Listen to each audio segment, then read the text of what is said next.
according to Prigozhin, some of his men had been killed by Russian forces. And likewise, Russian media was reporting that some of the Wagner group had killed Russian soldiers. Now, 3 teenagers were among 11 people killed in the Ukrainian city of Kramatorsk after a Russian missile hit a popular restaurant last night.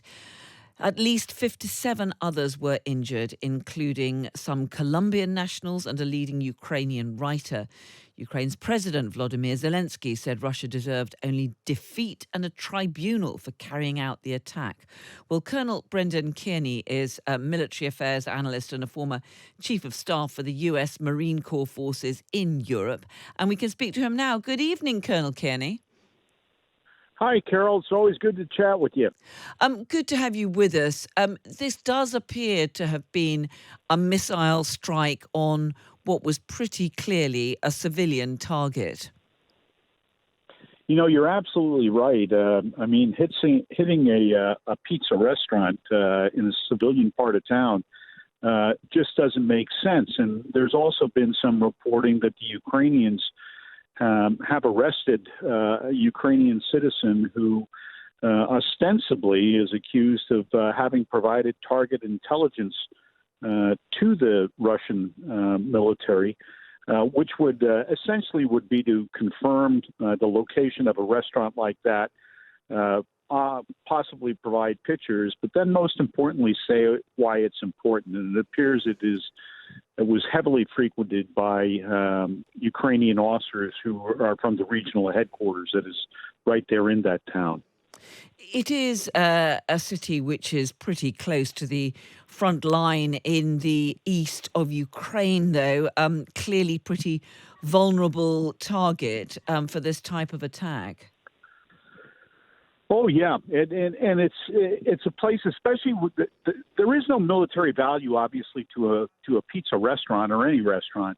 The value is in who frequents it, and but again, you know, you just to a civilized military, you're not going to go ahead and start striking targets where there's a high, extremely in this case, high probability of injuring or killing civilians who were in the immediate vicinity of the target. It's just, it's just not done. But yet the Russians continue to repeatedly, here for the past months, since March of last year, have gone after these type of targets and killed literally thousands of innocents who are not combatants in the true sense of the word. Do you think this is simply the continuation of the Russian military campaign, or do you think perhaps there were some in the Kremlin who wanted to show that they were certainly prepared to press ahead and to continue their offensive, despite, of course, that armed rebellion by Yevgeny Prigozhin and the instability and the questions over President Putin's leadership, which have happened since?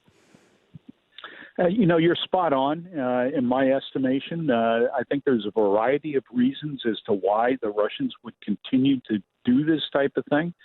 It certainly sends a message that I think they would want sent, which is that they are still retaining some initiative, even though that initiative involves killing innocents.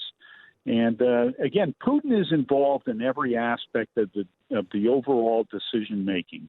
As it relates to this type of targeting of civilian establishments in the Ukraine. You know, he does. I'm sure he doesn't go down like Lyndon Johnson did during the Vietnam War and study the target list in North Vietnam and approve it personally. And I think Putin is far beyond that. But he is the man responsible. He is ultimately responsible for what is going on in Ukraine. And do you think that there has been any real change in what is happening in Ukraine as a result of that armed rebellion? We know that those Wagner forces were playing a pretty significant role in certain parts of eastern Ukraine, around Bakhmut and so on. I mean, have they all now abandoned their positions in that part of the front line? And I mean, is it possible to assess what difference, if any, there is now along those front lines as a result of what happened in Russia? Well, I actually do think there is a degree of attention that has to be paid by the Ukrainians to the implications in a positive sense for the Russians, but it's a limited success. What the Wagner Group's withdrawal from immediate combat means is that it simplifies the Russians' logistics challenges that they were having, essentially trying to supply with food, munitions, fuel, batteries, all of those type of things to two disparate military organizations, the Wagner Group on one hand and the Russian army on the other. So they're no longer competing for that, which I believe they have withdrawn from eastern Ukraine and primarily now are relocating into Belarus.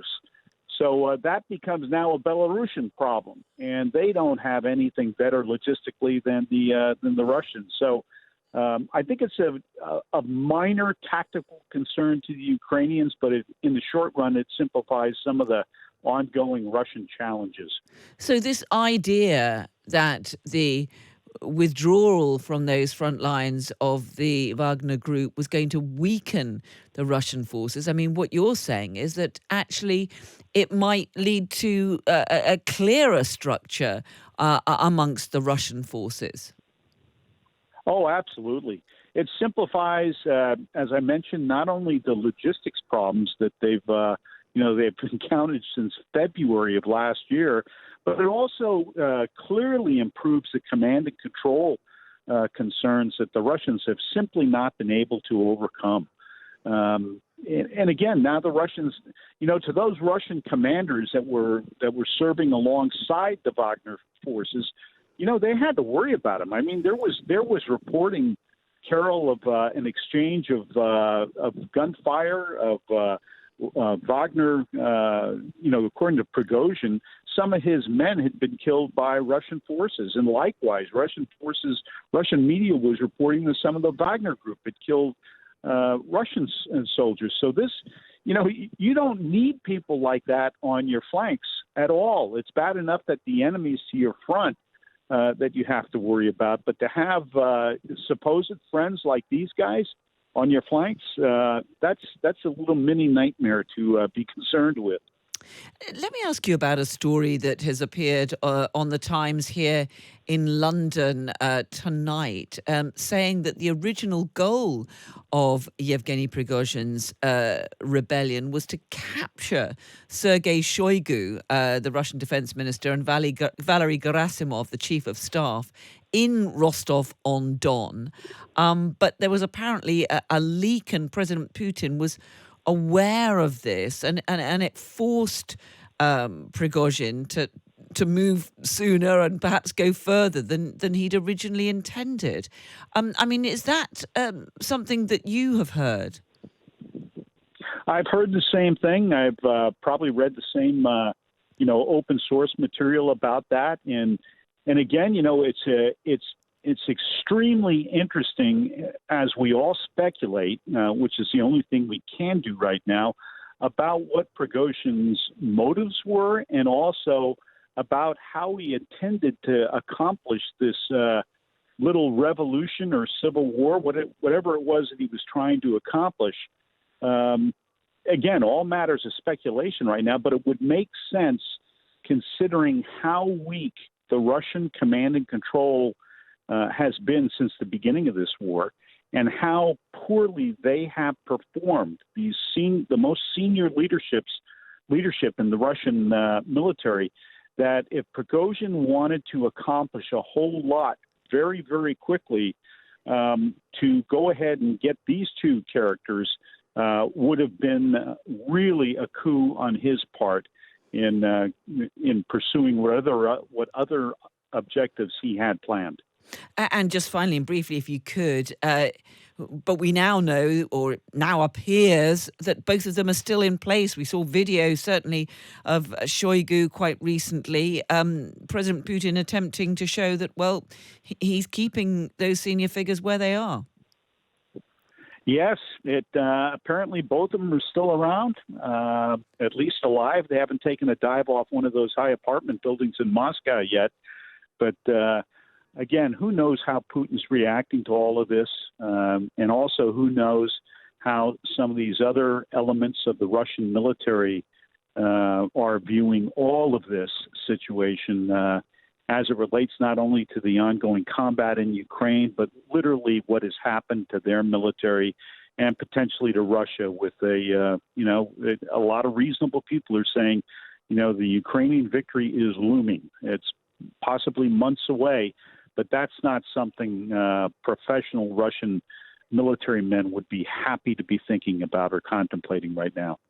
Colonel Brendan Kearney, military affairs analyst, a former chief of staff for the US Marine Corps forces in Europe. Really good to have you with us. Thank you so much. Thanks, Carol.